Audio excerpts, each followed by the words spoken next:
প্রিয় দর্শক, আসসালামু আলাইকুম রহমতুল্লাহ। এমআরএম রাইসা টিভির নতুন আরও একটি ভিডিওতে আপনাদের সকলকে স্বাগতম। দর্শক, চলে আসলাম রামদিয়া কায়েতপাড়ায় সেই বিখ্যাত বাওড়ে।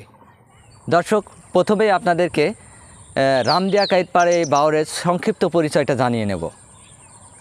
রামদিয়া কায়েতপাড়ার বাওড় মূলত আলমডাঙ্গা উপজেলার খাসকররা ইউনিয়নের রামদিয়া এবং কায়েতপাড়া গ্রামের একটি সুবিশাল একটি বাওড়, যেই বাওড়টি প্রায় 500 বিঘা জমি নিয়ে গঠিত।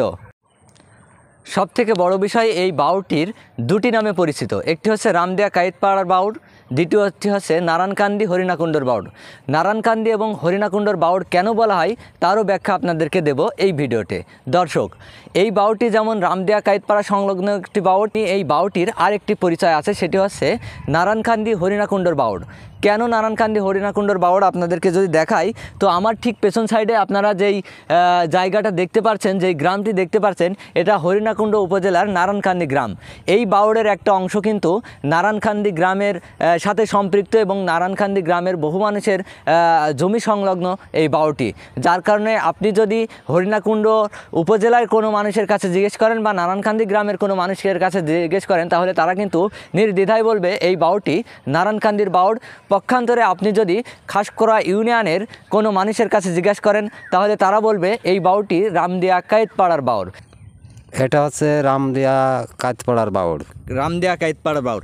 আমরা ছোট মানুষ, তারপরে আমরা লোকমুখে শুনেছি যে এই বাওড়ে এক সময় এত পরিমাণের পদ্ম ফুল হতো বা পদ্ম পাতা হতো, যেগুলো মানুষ তাদের বাড়িতে নিয়ে যেয়ে, অর্থাৎ বিভিন্ন আচার অনুষ্ঠান যাতে খানা বলে যে জিনিসটা, তাদের কিন্তু এই বাওড়ের পাতা না হলে সেটা সম্পন্ন হয়নি। এটা সম্পর্কে আপনি একটু বলেন যে আসলে এটা সত্যি কিনা।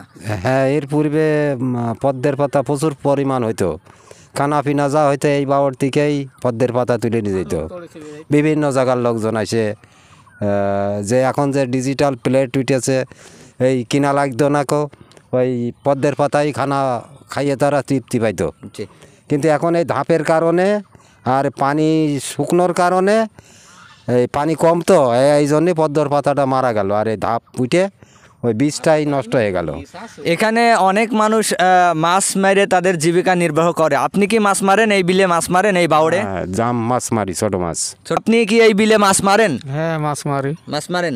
আপনার জীবনে সব থেকে বড় মাছ পেয়েছেন, মানে একটা আনন্দ ঘন একটা মুহূর্ত, যে আপনি কত কেজি ওজনের মাছ সবচেয়ে বড় ওজনের মেরেছেন? আমরা 13-14 কেজি তড়ি মারিছি। 13-14 কেজি পর্যন্ত মেরেছি।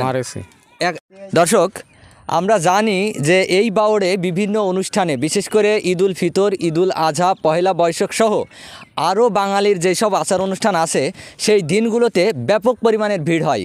আমরা যদি এর পরবর্তীতে কোনো দিন আসি, তাহলে আপনাদের সেইগুলো দেখাবো। তার আগে আপনাদেরকে একজন ভাইয়ের সাথে কথা বলে সেই বিষয়টা নিশ্চিত করব যে আসলে কি এই বাওড়ে বিভিন্ন আচার অনুষ্ঠানে, ঈদ উল ফিতর বা ঈদ উল আজহায়, যে কয়েকদিন আগে ঈদ উল ফিতর অনুষ্ঠিত হলো, এখানে কি লোক সমাগম ছিল? জি, অবশ্যই। এখানে মনে করেন যে অনেক দূর দূরান্ত থেকে লোক আসে, যেমন আলমডাঙ্গা, চুয়াডাঙ্গা, হরিণাকুণ্ড, আরও অনেক জেলা থেকে আসে। ওরা মনে করেন যে এখানে পরিদর্শন করার জন্য আসে আর কি। সুন্দর, মানে একটা পার্কের মতো মনে হয় আর কি। পার্কের থেকেও এখানে মনে করেন যে অনেক কিছু আর কি। আপনি কি এই বাওড়ে মাছ ধরেছেন কোনোদিন?